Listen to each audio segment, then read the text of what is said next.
Hello everyone, બધા મજામાં હશો? બહુ ટાઈમથી વેઇટ કરી રહ્યા છો કે સર ક્યારે ટ્રાન્સફર ઓફ પ્રોપર્ટી એક્ટ 1882નું લેક્ચર્સ મૂકે, બરાબર?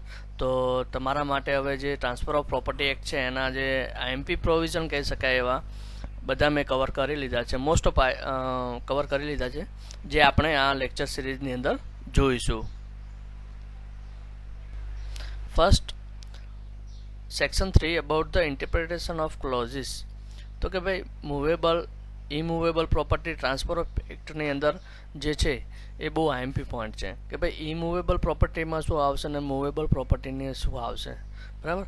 જંગમ અને સ્થાવર મિલકતની વાત કરવામાં આવે છે, એટલે કે મિલકત હસ્તાંતર ધારાની અંદર ઇમૂવેબલ પ્રોપર્ટીઝ એટલે કે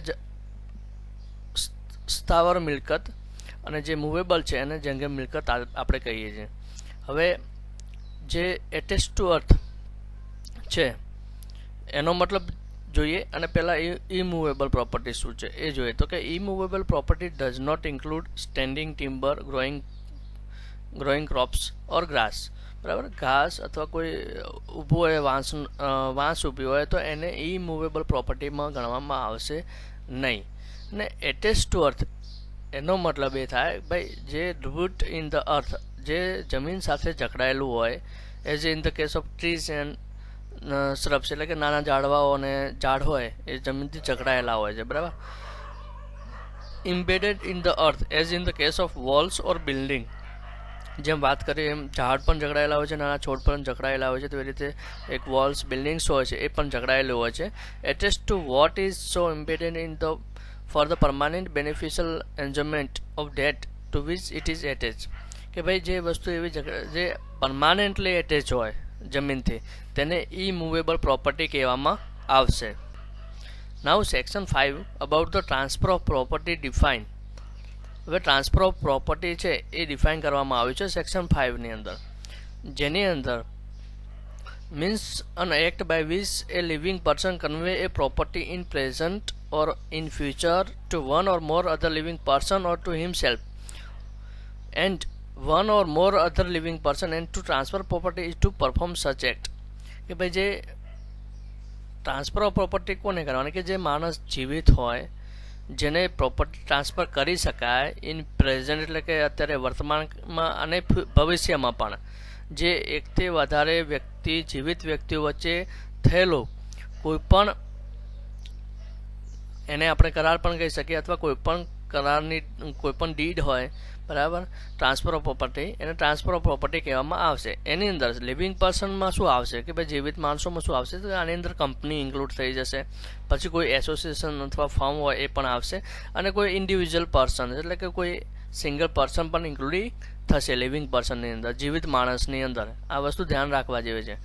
Whether incorporated or not, but nothing herein contains shall affect any law for the time being in force relating to transfer of property to or by companies, association or bodies of individual, બરાબર? આને જે પણ transfer of property કહેવામાં આવશે જે આ વ્યક્તિઓ અંદર કવર થાય.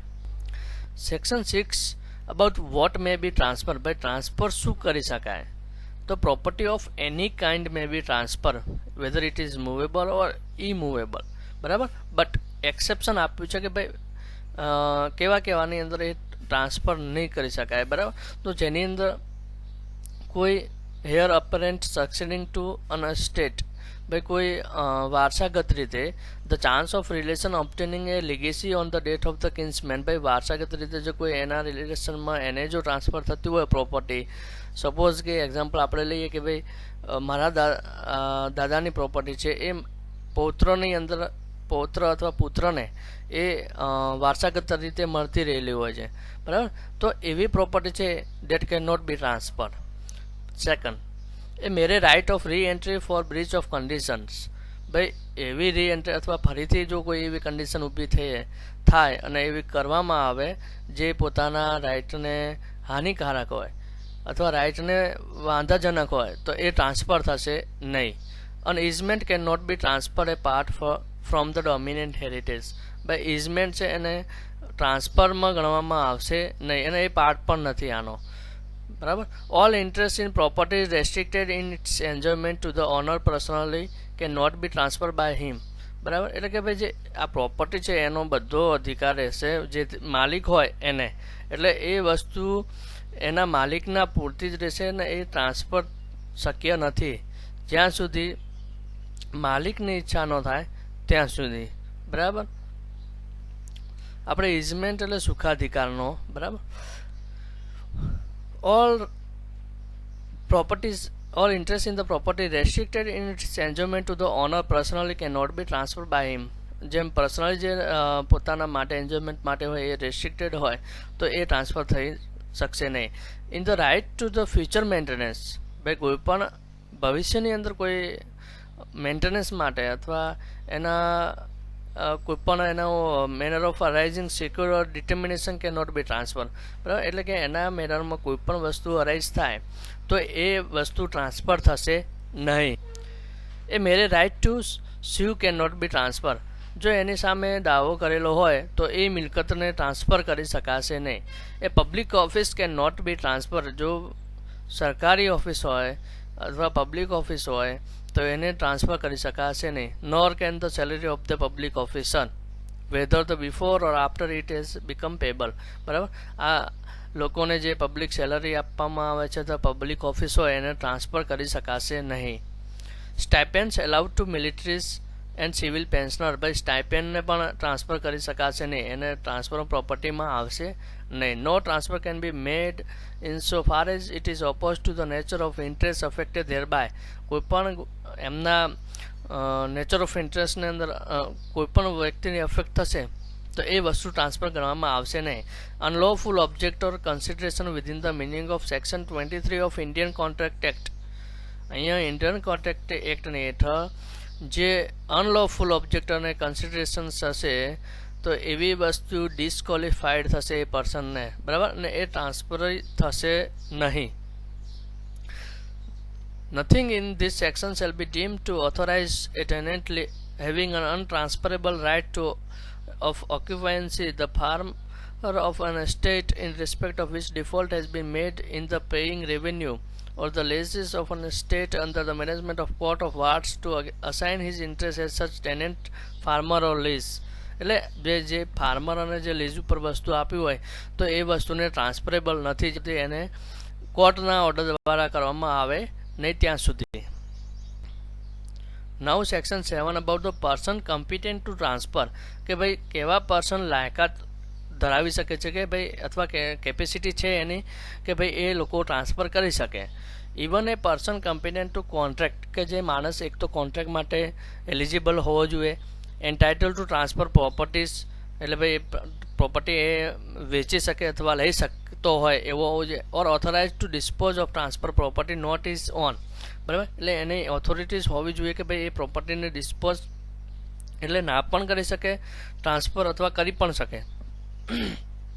is competent to transfer such property either wholly or in part and either absolutely or conditionally in the circumstances to the extent and in the manner allowed and prescribed by any law for the time being in force. આ બધી વસ્તુ as per the contract act and as per the deed of the transfer of property act person should be eligible and he has rights and he has authority to transfer such properties to any other persons so that and they are eligible for the competent of a transfer of a property. Now operation of transfer. Unless a different intention is expressed or necessarily implied, a transfer of property passes for with it the transferee all the interest. By transferer and transferee એટલે કે માલિક અને લેનાર એની વચ્ચે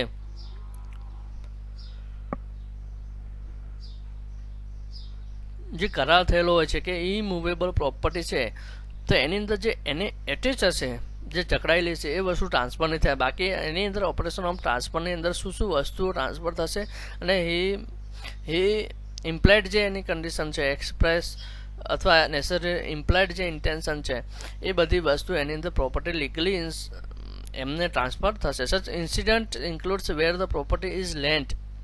જ્યારે property is land, જ્યારે જમીનની વાત આવે, the easement annex thereto the rents and profit thereof accruing after the transfer and all things attached to the earth. ભાઈ જે પણ જમીનથી જકડાયેલી હોય અથવા જે પણ સુખાધિકાર હોય એ બધા એને મળવા પાત્ર થશે. જેની અંદર ભાઈ accruing after the transfer and the locks, keys, bars, doors, windows and all other things provided for the permanent use therewith. બરાબર, એ પરમાનન્ટ યુઝ થતું હોય છે એટલે એના સાથે જ હોય છે. વેર ધ પ્રોપર્ટી ઇઝ ડેપ્ટ or other actionable claim the security thereof. જો કોઈ દેવાદારો હોય અથવા નાદારી જાહેર કરવામાં આવે અને કોઈ એક્શનેબલ ક્લેમ હોય એની સામે, તો એના સિક્યુરિટી પણ ટ્રાન્સફરીને મળવા જોઈએ. એટલે કે લેનાર છે એને એ બધા એના આ કરેલા છે. અથવા કોઈ દેવું ચડેલું હોય but not arrear of interest accrued before the transfer. એટલે જ્યારે પ્રોપર્ટી ટ્રાન્સફર કરીએ ત્યારે એના ઉપર કોઈ દેવું હોવું ના જોઈએ. Where the property is money or other property is yielding income the interest or income thereof accruing after the transfer takes effect. જ્યારે ટ્રાન્સફર થઈ જાય ત્યારે એના ઇન્ટરેસ્ટ પોતાની રીતે જે ઇન્કમ અથવા ઇન્ટરેસ્ટ ઓફ ઇન્કમ અથવા પ્રોપર્ટી જે છે એને મની જનરેટ કરશે એ એને માન્ય રહેશે. Now oral transfer. A transfer of property may be made without writing in every case in which a writing is not expressly required by law. બરાબર, એટલે oral transfer also be valid as per the law. It's not a necessary or compulsory to transfer with the proper documentation of writing. જેમ કે કુટુંબની અંદર જ્યારે divide થાય property ત્યારે એનું ઓરલ ટ્રાન્સફર થતું હોય છે. That is without writing anything. So it's not expressly required by law. એટલે ભાઈ કાયદાની અંદર કીધેલું છે એ પ્રમાણે કરવું જરૂરી નથી રહેતું. એક કન્ડિશન રિસ્ટ્રેનિંગ એલિનેશન, અમુક કન્ડિશનો છે સેક્શન 10 પ્રમાણે કે where property is transfer subject to condition or limitation absolutely restraining the transferee or any person claiming under him from parting with or disposing of interest in the property. ભાઈ એમને condition રહેલી છે ભાઈ કોઈ એને જો ડિવાઈડ કરવું હોય અથવા પ્રોપર્ટીને એને ગાંઠવી હોય તો આ બધા કન્ડિશન ઉપર લેનારને એના કન્ડિશન ઉપર લેનારને કન્ડિશનો લાગુ પડશે જ્યારે ટ્રાન્સફર કરશે ત્યારે. The condition or limitation is void થશે accept in the case of lease where the condition is for the benefit of the lessor. જ્યારે એવું થશે કે ભાઈ આ લેસર એટલે કે માલિક જો એના બેનિફિટ માટે કોઈ વસ્તુ એવી કન્ડિશનમાં હોય તો એ માન્ય ગણાશે નહીં. those claiming under him provided that property may be transferred to or for the benefit of a woman not being Hindu, Mohammedan or Buddhist. બરાબર, કોઈ property benefit of the woman હશે એ ટ્રાન્સફર થશે એક્સેપ્ટ આ લોકો આ woman સિવાય. so that she shall not have the power during her marriage to transfer the charge the same of her beneficial interest therein. ભાઈ એ ટાઈમે એ લોકો ટ્રાન્સફર નહીં કરી શકે. બરાબર, જેમ કીધું કે કોઈ પણ વુમન પ્રોપર્ટી જો એમના નામે હોય ત્યારે એ એમની જોડે પાવર રહેશે નહીં. કન્ડિશન એટલે આ કન્ડિશન એટલા માટે સેક્શન 10 પ્રમાણે આપવામાં આવે છે. નાઉ રેસ્ટ્રિક્શન રિપંગન્ટ ટુ ઇન્ટરેસ્ટ ક્રિએટેડ. હવે રિપંગન્ટ રેસ્ટ્રિક્શન છે એની અંદર જોઈએ તો કે ભાઈ વેર on transfer of property and interest therein is created absolutely in favor of any person, but the terms of the transfer direct that such interest shall be applied or enjoyed by him in particular manner. He shall be entitled to receive and dispose of such interest as if there were no such direction. એટલે કે એને જે પણ કોઈ પણ direction વગર એને જે પણ રહેલો છે અધિકાર સુખાધિકાર એ એને પોતે ભોગવી શકશે. Where any such direction has been made with the respect of one piece of immovable properties for the purpose of securing the beneficial enjoyment of another piece of such properties. Nothing in this section shall be deemed to affect any right which the transferor may have to enforce such direction or any remedies which he may have in respect of breach thereof.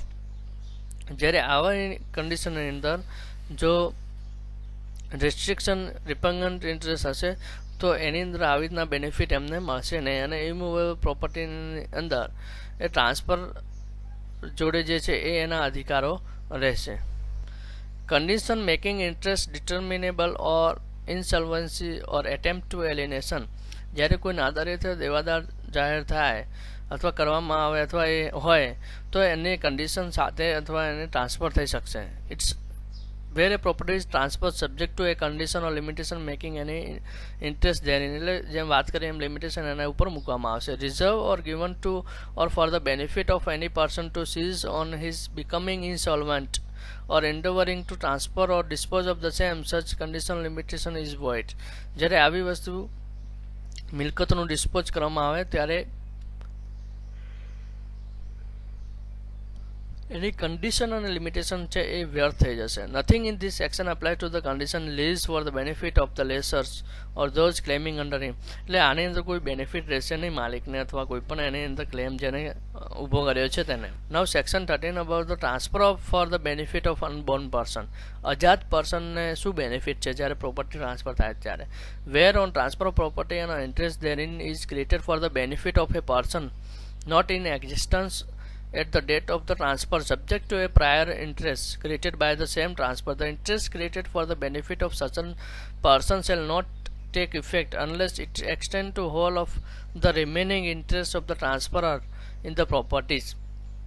એટલે કે ભાઈ જે remaining interest of the transferor in the property છે આની અંદર example આપ્યું છે પણ થોડું અટપટું છે, પણ હું તમને કહી દઉં કે ભાઈ એ બી એવી કન્ડિશન મૂકી હોય કે ભાઈ જ્યારે એવું હોય કે બાળક જન્મ્યું નથી, અજાત પર્સન છે, કે એ વ્યક્તિએ એવું કરાર કર્યો અથવા એવી વસ્તુ કીધી કે ભાઈ જો તને છોકરો થશે અથવા તારા પુત્રને હું મારી મિલકત આટલી ભાગમાં ટ્રાન્સફર કરીશ, પણ ક્યારે કે જ્યારે એને પોત્રો થશે ત્યારે, એટલે કે પોત્રો આવે ત્યારે એ મિલકત એને ટ્રાન્સફર થશે. Otherwise all the rights all the benefits will be to the person who is given the condition, who is given the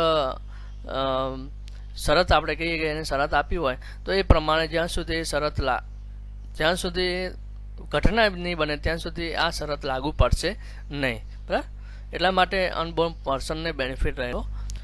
rules against perpetuity. ભાઈ જ્યારે કોઈ no transfer of property can be operated to create an interest which is to take effect after the lifetime of one person living at the date of such transfer and the minority of some person who shall be in existence at the expiration of that period and to whom if he attains full age the interest created is to belong. ભાઈ કોઈ એક માણસ મરી જાય એના પછી બીજી વ્યક્તિને ટ્રાન્સફર થવાની વાત આવે તો એ એને લાગુ પડશે. બરાબર, એટલે કે શાશ્વતતાનો અને નિત્યતાનો નિયમ આપણે કહી શકાય. Rules against perpetuity. Transfer to class of some of whom come under the section 13 બરાબર, એટલે કે જે માણસ અજાત પર્સન છે. 14 એટલે કે જે લિવિંગ પર્સન છે અથવા એને ડેથ થયા પછી એને બીજા પર્સનને મળે છે, એને ડેથ થયા પછી ત્રીજા પર્સનને મળે છે. Depends on the there conditions. Now transfer two take effect on failure of prior interest. જ્યારે કોઈ વ્યક્તિ ફેલ થઈ જાય પ્રાયર ઇન્ટરેસ્ટ એને જો એ એટલે કે સુખાધિકાર ના ભોગવી શકે તો એઝ પર ધ કન્ડિશન અંદર 13 અને 14 સેક્શનની અંદર કે ભાઈ interest created for the benefit of a persons or class of person fails in regard to such person or the whole of such class any interest created in the same transaction intend to take effect after or upon failure of such prior interest also fails. એટલે કે ભાઈ prior interest પણ એનો fail જશે જો એ condition અથવા એ શરતને માન્ય અથવા કોઈ ઘટના એવી ન બને તો એવા કિસ્સાની અંદર આ ટ્રાન્સફર ઓફ પ્રાયર ઇન્ટરેસ્ટ એ પણ એને ફેલ જશે અને એ લાગુ પડશે નહીં. So today will conclude with section 16. Continue in the next videos with the more sections. Continue with the section 17. Thank you very much.